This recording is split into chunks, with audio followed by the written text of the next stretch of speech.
శుభోదయం పిల్లలు. తెలుగు భాష దినోత్సవ శుభాకాంక్షలు. కమ్మనైన తెలుగు భాషని కలనైనా మరవద్దు.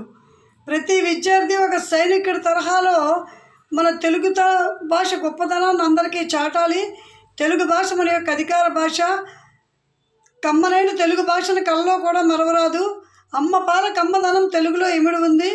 ఘనమైన తెలుగుదనాన్ని రాబోయే తరాలకు ఈ గొప్ప చరిత్రగా మనం అందజేయాలి.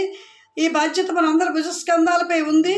దేశ భాషలందు తెలుగు లెస్స అని శ్రీకృష్ణదేవరాయలు వారు అన్న మాటలకు అర్థం, మన దేశంలో ఎన్ని భాషలున్నా సరే ఏ భాష కూడా తెలుగుతో పోటీ పడలేదు అని. తెలుగు భాష మాధుర్యం అంతా ఇంతా కాదు. ఉగ్గు పాల నుండి ఒక బిడ్డకి తల్లి పాట పాడేందుకు వీలైన భాష తెలుగు భాషలోని స్పష్టత, నేర్పు, భావం, కూర్పు చాలా అందంగా ఉంటాయి.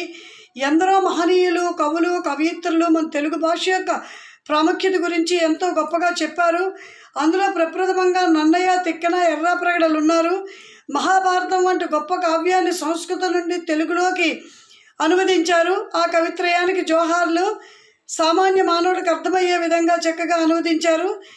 అంతేకాకుండా గురజాడ అప్పారావు గారు, వీరేశలింగం పంతులు గారు, శ్రీ సినారే అంటే శ్రీ నారాయణ రెడ్డి గారు మొదలైన కవుల వరకు అందరూ ఎంతో గొప్పగా తెలుగు కావ్యాలు, కథలు రచించారు. తెలుగులో కవిత్వాన్ని మన ఆదికవి నన్నయ్య గారి మహాభారతం నుండి అంటే 11వ శతాబ్దం నుండి మొదలైందని అనుకోవడంలో ఎటువంటి సందేహం లేదు. ఇంతటి గొప్పదైనటువంటి మన తెలుగు భాషను మనం మర్చిపోకూడదు, మాట్లాడాలి. తెలుగు భాష అంటే మనం వల్ల మన అభిమానాన్ని కలిగి ఉండాలి, ముందు తరాలకు అందించాలి.